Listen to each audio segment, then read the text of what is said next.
فرض کریں کہ ہم سب ایک سمندری جہاز پر سوار ہیں، چاروں طرف پانی ہی پانی ہے اور سمندر کے بیچوں بیچ راستہ تلاش کرنے کے لیے ہم مکمل طور پر یعنی 100% اپنے کمپاس پر انحصار کر رہے ہیں۔ اب ذرا تصور کریں کہ اس کمپاس کی سوئی صرف 1 ڈگری، جی ہاں، صرف 1 ڈگری اپنی درست جگہ سے ہل جاتی ہے۔ بظاہر تو ایسا لگتا ہے کہ کیا بدلا؟ کچھ بھی نہیں۔ بالکل، مطلب شروع کے 100-200 میل تک تو پرتی برابر فرق محسوس نہیں ہوگا، لیکن حیرت کی بات یہ ہے کہ جب مہینوں کا سفر طے کر کے جہاز منزل پر پہنچے گا نا، تو وہ اپنے مطلوبہ ساحل کے بجائے کسی بالکل ہی انجان اور مختلف براعظم پر کھڑا ہوگا۔ اور مزے کی بات یہ ہے کہ آخری لمحے تک یعنی بالکل اختتام تک یہی لگ رہا ہوگا کہ جہاز تو بالکل درست سمت میں جا رہا ہے۔ یہ ایک بہت ہی خوفناک احساس ہے، کیونکہ انسان کی پوری زندگی اور ہمارے ذہن کا کام کرنے کا طریقہ بھی بالکل اسی 1 ڈگری کے انحراف پر چلتا ہے۔ صحیح، ہم اکثر سوچتے ہیں کہ بڑی بڑی تبدیلیاں کسی دھماکے کے ساتھ آتی ہیں، لیکن حقیقت میں سب سے بڑی تباہی بالکل خاموشی سے 1 ڈگری کر کے آتی ہے۔ اور آج کی ہماری اس تفصیلی گفتگو میں ہم بالکل اسی خاموش تباہی اور اسے روکنے کے جو میکینزم ہیں ان پر بات کر رہے ہیں۔ ہاں، یہ موضوع واقعی بہت اہم ہے۔ اور جس موضوع کی گہرائی میں آج ہم اترنے والے ہیں، وہ سچی باتیں مجھے کئی دنوں سے سوچنے پر مجبور کر رہا ہے۔ آج ہم محمد فاروق راشد صاحب کی ایک انتہائی دلچسپ اور منفرد تحریر کا جائزہ لے رہے ہیں۔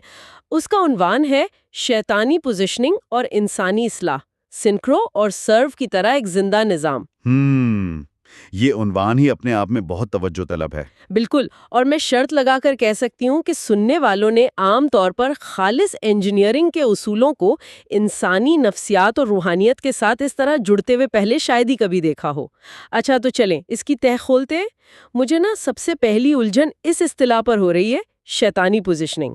جی، یہ لفظ سن کر ذہن میں عجیب سے خیالات آتے ہیں۔ ہاں، مطلب جب ہم شیطان یا شیطانی کا لفظ سنتے ہیں تو ذہن میں فوراً کوئی مافوق الفطرت چیز، کوئی ڈراؤنی شکل یا کسی ہارر فلم کا سین آتا ہے۔ میں سوچ رہی تھی کہ کیا مصنف واقعی کسی سائے یا کسی بیرونی طاقت کی بات کر رہا ہے، یا پھر یہ ہماری اپنی انسانی نفسیات کی خرابیوں کا کوئی استعارہ ہے؟ دیکھیں، یہاں جو بات سب سے زیادہ حیران کن ہے وہ یہی ہے کہ مصنف نے اسے کسی ہارر فلم کے ویلن کے طور پر بالکل پیش نہیں کیا۔ مطلب شیطانی پوزیشننگ کا یہ مطلب ہرگز نہیں ہے کہ کوئی اچانک آپ کے سامنے آ کر کھڑا ہو جائے گا اور زبردستی کوئی برا کام کروائے گا۔ اچھا، تو پھر یہ کام کیسے کرتا ہے؟ بات دراصل یہ ہے کہ یہ کوئی سیدھی جنگ یا تصادم ہے ہی نہیں۔ یہ ذہن کے اندر زاویوں کی ترتیب بدلنے کی ایک، جسے ہم کہہ سکتے ہیں، خاموش انجینئرنگ ہے۔ یعنی شیطان یا وہ منفی قوت جو انسان کو بھٹکاتی ہے، وہ برائی کو کبھی بھی ایک بھیانک شکل میں پیش نہیں کرتی۔ کیونکہ اگر وہ ایسا کرے تو ہمارا دفاعی نظام فوراً ایکٹیو ہو جائے گا، ہے نا؟ بالکل صحیح کہا آپ نے۔ اس کے بجائے وہ برائی کو ایک انتہائی معقول انتخاب یا ایک منطقی فیصلے کے طور پر سامنے لاتی ہے۔ یعنی وہ ہمارے ذہن کو ہیک کرنے کے لیے کوئی بہت ہی سوفسٹیکیٹڈ سا طریقہ استعمال کر رہا ہے۔ ذرا اس خاموش انجینئرنگ کی کچھ عملی مثالیں دیں تاکہ بات مزید واضح ہو سکے۔ بالکل، میں بتاتا ہوں۔ مصنف نے اس انحراف کے کچھ بہت ہی لطیف اور باریک سگنلز بتائے ہیں۔ مثال کے طور پر، آپ کو معلوم ہے کہ ایک کام آج کرنا ہے، وہ آپ کی ذمہ داری ہے اور وہ حق ہے، لیکن ذہن میں خیال آتا ہے کہ یار آج بہت تھکاوٹ ہے، کیا فرق پڑتا ہے اگر میں اسے کل کر لوں؟ یہ تو ہم سب کے ساتھ روز ہوتا ہے۔ جی، اب بظاہر کوئی بہت بڑا گناہ نہیں ہوا، صرف حق بات کو مؤخر کیا گیا ہے۔ انسان نے اپنی سستی اور ذمہ داری سے فرار ہونے کو بڑی خوبصورتی سے آرام یا سیلف کیئر کا نام دے دیا، یا پھر یہ کہ اپنے نفس کی کسی ناجائز خواہش کو اپنا حق سمجھنے لگنا۔ تو یہ وہ سگنلز ہیں جو اتنے چھوٹے ہوتے ہیں کہ آپ کا اندرونی الارم نہیں بجتا۔ بالکل، الارم خاموش رہتا ہے، لیکن کمپس کا زاویہ 1 ڈگری شفٹ ہو چکا ہوتا ہے۔ اچھا، اگر میں اس کی تشبیہ آج کے دور کی کسی چیز سے دوں تو یہ مجھے بالکل ہمارے سوشل میڈیا کے الگوریدمز کی طرح لگتا ہے۔ ارے واہ، یہ بہت زبردست مثال دی آپ نے۔ ہے نا؟ مطلب کوئی بھی فیس بک یا یوٹیوب کا الگوریدم راتوں رات تو کسی کا ذہن یا سیاسی نظریہ نہیں بدلتا۔ وہ ایسا نہیں کرتا کہ ایک دم سے بالکل ہی الٹ مواد دکھانا شروع کر دے، بلکہ وہ ہر روز نہایت معمولی سا ذرا سا مختلف مواد سکرین پر لاتا ہے۔ بالکل ایسا ہی ہے۔ ایک ویڈیو دیکھی، اگلی ویڈیو اس سے صرف 1% مختلف ہوتی ہے، اور مہینوں بعد دنیا کو دیکھنے کا پورا زاویہ بدل چکا ہوتا ہے، اور کمال یہ ہے کہ انسان کو لگتا ہے یہ سب اس نے اپنی مرضی سے سوچا ہے۔ یہ بہت ہی شاندار اور متعلقہ مثال ہے۔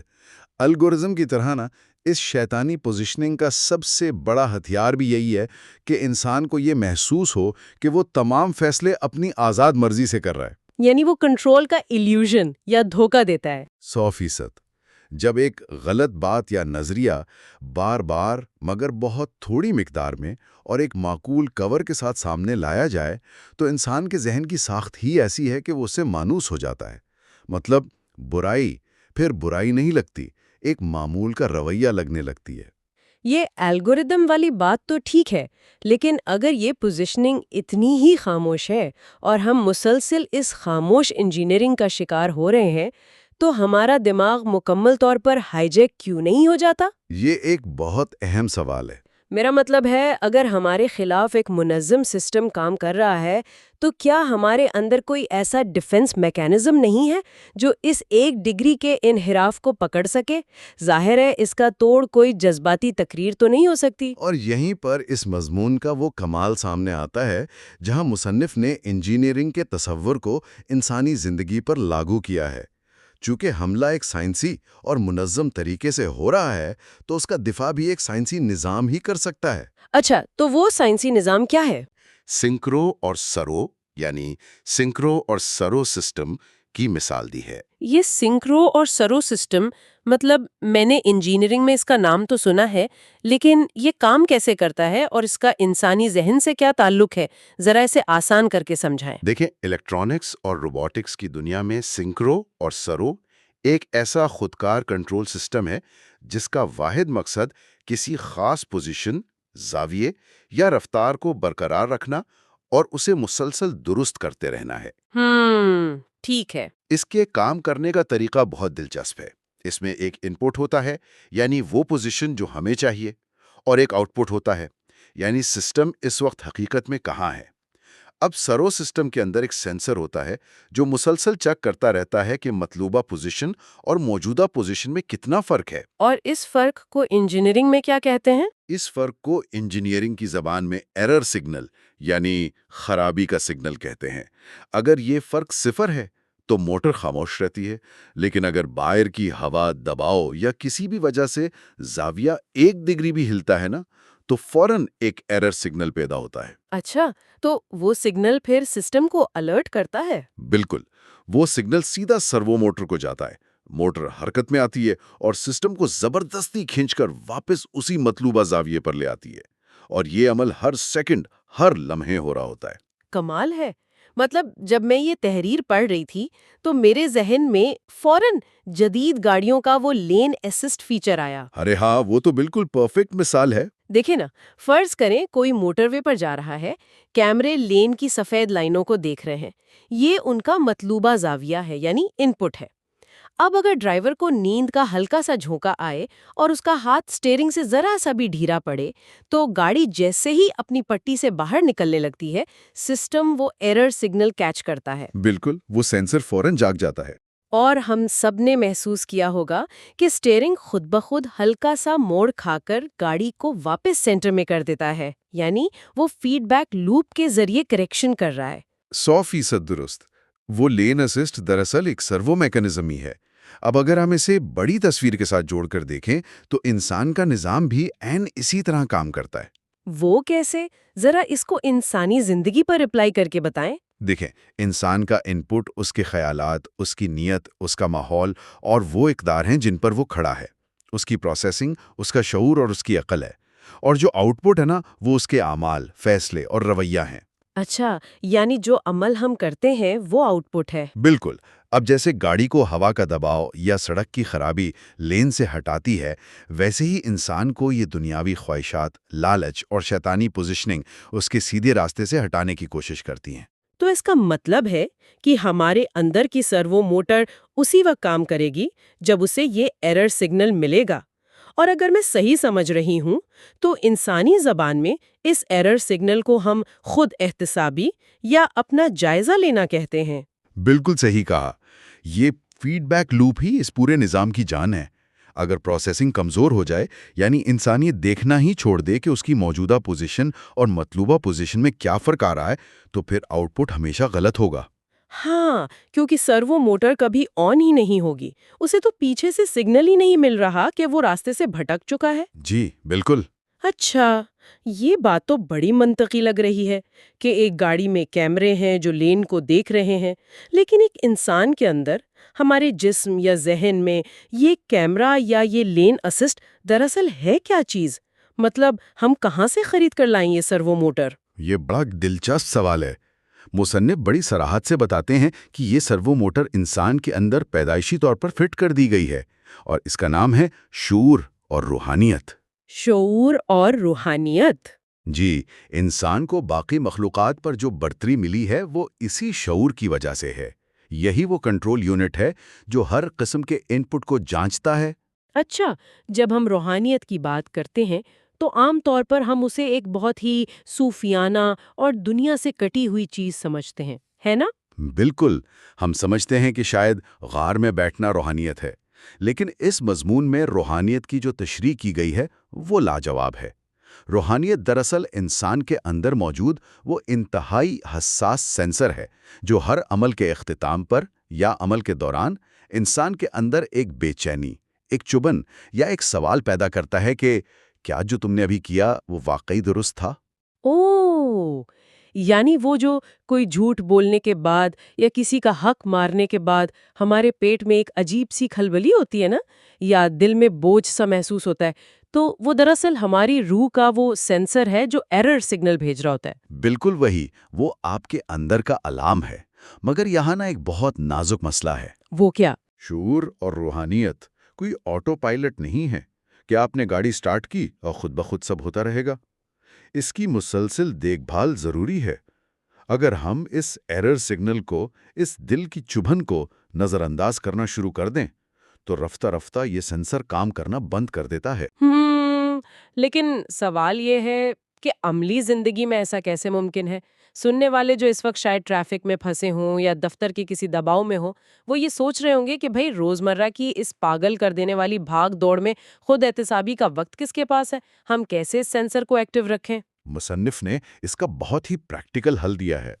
انہوں نے کوئی گھنٹوں کے مراقبے کا نہیں کہا۔ تو پھر کیا طریقہ ہے؟ انہوں نے اس شعور کو بیدار رکھنے کے لیے صرف 3 بنیادی سوالات وضع کیے ہیں جو کسی بھی لمحے صرف چند سیکنڈز کے اندر خود سے پوچھے جا سکتے ہیں۔ اچھا، وہ سوالات کیا ہیں؟ پہلا سوال، میں اس وقت کہاں کھڑا ہوں؟ یعنی میری موجودہ پوزیشن کیا ہے؟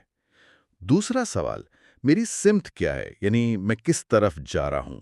اور تیسرا اور سب سے اہم سوال، کیا میرا عمل میری نیت کے مطابق ہے؟ میں کہاں کھڑا ہوں، میری سمت کیا ہے، اور کیا میرا عمل میری نیت کے مطابق ہے؟ بالکل۔ جب آپ کسی سے غصے میں بات کر رہے ہوں یا کوئی شارٹ کٹ مارنے لگیں تو بس یہ 3 سوال ایک مائکرو سیکنڈ کے لیے اپنے ذہن میں لائیں۔ یہ وہ فیڈ بیک لوپ ہے جو آپ کی سرو موٹر کو فوراً بتا دے گا کہ زاویہ کتنا خراب ہوا ہے۔ یہ تو واقعی ایک بڑی عملی سی ٹپ ہے، لیکن مجھے ایک چیز بہت تنگ کر رہی ہے اور مصنف نے بھی اس طرف اشارہ کیا ہے۔ ہم اکثر یہ الارم سن تو لیتے ہیں، ہمیں پتہ ہوتا ہے کہ ہم غلط کر رہے ہیں، لیکن ہم پھر بھی باز نہیں آتے، بلکہ ہم اس کے جواز ڈھونڈ لیتے ہیں۔ جی، ہم جسٹیفائی کرتے ہیں چیزوں کو۔ بالکل، یہ جسٹیفیکیشن کا جو پروسیس ہے، یہ ہماری سرو موٹر کے ساتھ کیا سلوک کرتا ہے؟ سچ پوچھیں تو یہ سب سے تباہ کن عمل ہے۔ جب آپ اپنی غلطی کا جواز تلاش کرتے ہیں نا، تو آپ دراصل لاشعوری طور پر اپنے اندرونی سینسر کو ہیک کر رہے ہوتے ہیں۔ آپ اپنے ہی سسٹم کو دھوکہ دے رہے ہوتے ہیں۔ ہیک کر رہے ہوتے ہیں؟ ذرا اس پر مزید روشنی ڈالیں، کیونکہ ہم سب روزانہ نہ جانے کتنے ہی جواز تراشتے ہیں۔ مطلب بس 5 منٹ اور سو لوں، یا سبھی تو رشوت لیتے ہیں، میں نے تھوڑی سی لے لی تو کیا ہوا، یا پھر یہ کہ اس نے میرے ساتھ برا کیا تھا اس لیے میں نے بھی جواب میں برا کیا۔ یہ جواز ہماری انجینئرنگ کو کیسے خراب کرتے ہیں؟ دیکھیں، اسے ایک اور بہت سادہ تمثیل سے سمجھتے ہیں۔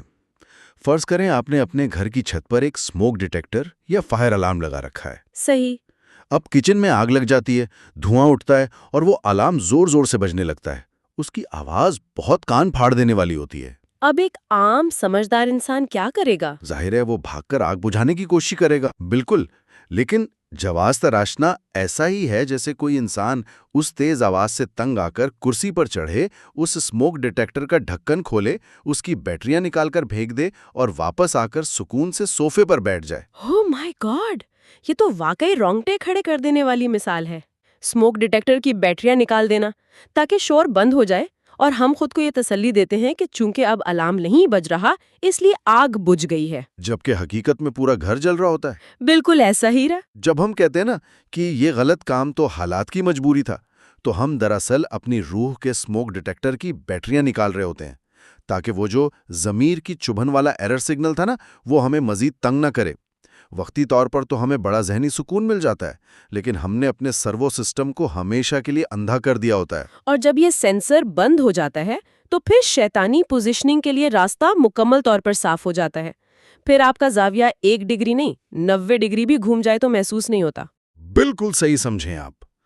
اور پھر اسی لیے مصنف نے یہ بات بہت زور دے کر کہی ہے کہ اگر کریکشن میں یعنی اصلاح میں تاخیر ہو جائے تو پورا نظام عدم استحکام کا شکار ہو جاتا ہے۔ ہاں، کیونکہ جب آپ ایک غلطی کرتے ہیں اور اسے فوراً درست نہیں کرتے تو وہ غلطی آہستہ آہستہ عادت بنتی ہے، اور ہم سب جانتے ہیں کہ عادت کچھ عرصے بعد کردار کا مستقل حصہ بن جاتی ہے۔ یعنی وہ جو وقتی طور پر 1 ڈگری کا انحراف تھا، وہ اب آپ کا نارمل زاویہ بن چکا ہے۔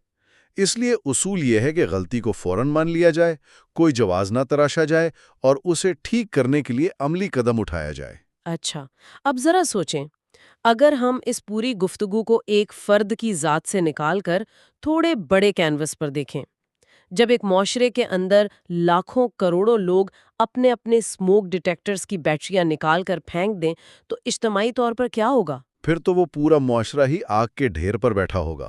ایسا ہی ہے۔ لی وہ نقطہ ہے جہاں مضمون معاشرتی زوال کی وجوہات کھول کر بیان کرتا ہے۔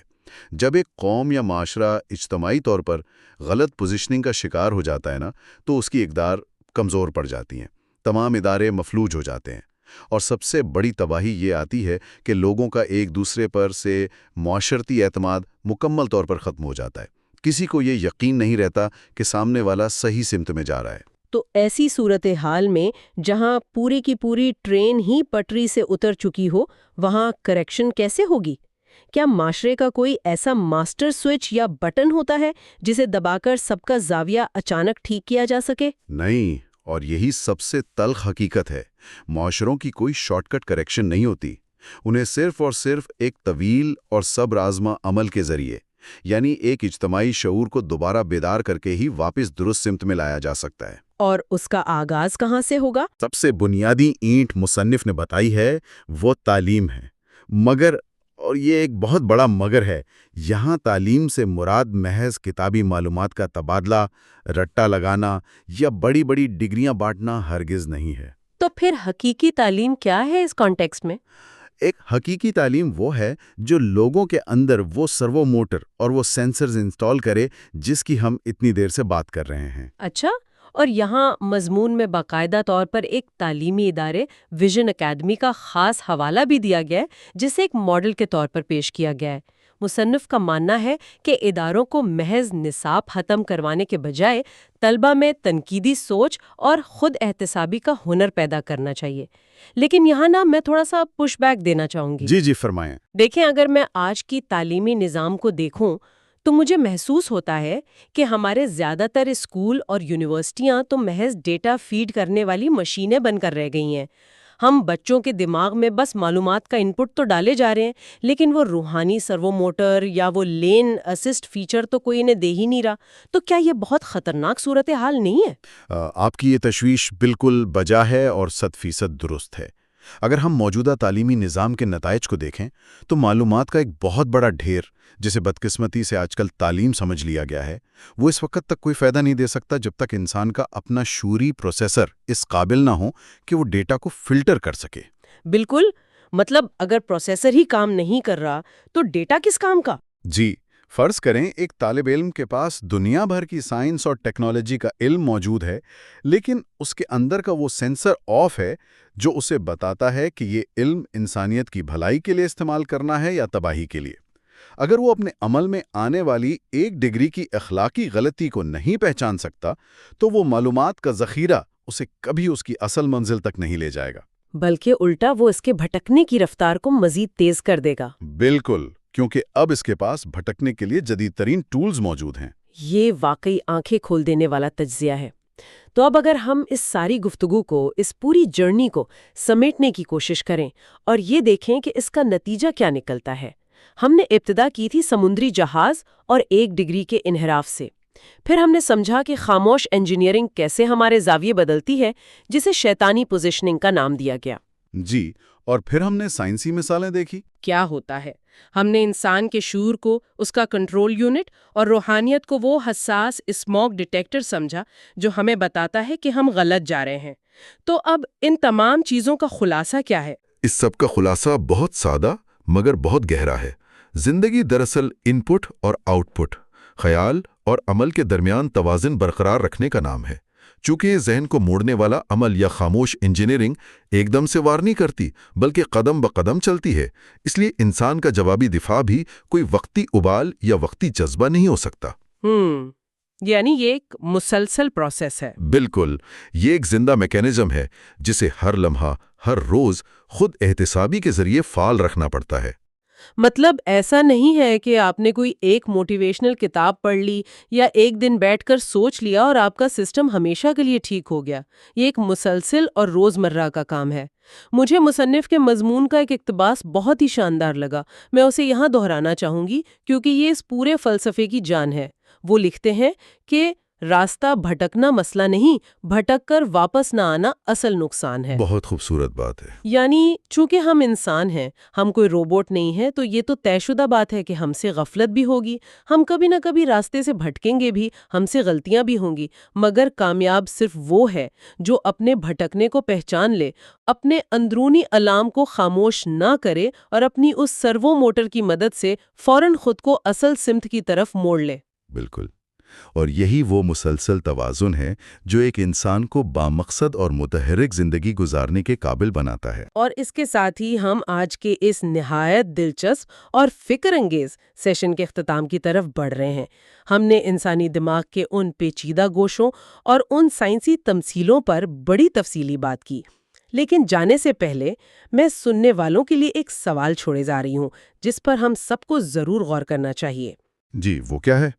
اگر ہماری آج کی یہ تیز رفتار دنیا، جس میں یہ اسمارٹ فونز، سوشل میڈیا کے نہ سمجھ آنے والے الگورتھمز، ہر طرف پھیلے ہوئے اشتہارات اور ہمہ وقت موجود معاشرتی دباؤ شامل ہیں، اگر یہ سب عوامل مل کر مسلسل دن رات ہمارے ذہن کے کمپس کو روزانہ 1 ڈگری ہٹانے کی کوشش کر رہے ہیں، تو پھر ہمیں اپنے اندر کے اس سرو سسٹم کو، اپنے اس سینسٹیو اسموک ڈیٹیکٹر کو روزانہ کی بنیاد پر ریسیٹ کرنے کے لیے کیا نیا طریقہ یا کیا نئی عادت اپنانی چاہیے؟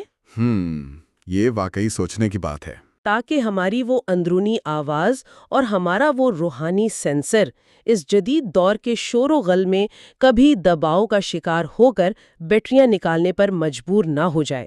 اس سوال کے ساتھ ہم آج کی اس گہری گفتگو کو یہیں ختم کرتے ہیں۔ اس پر سوچیے گا ضرور۔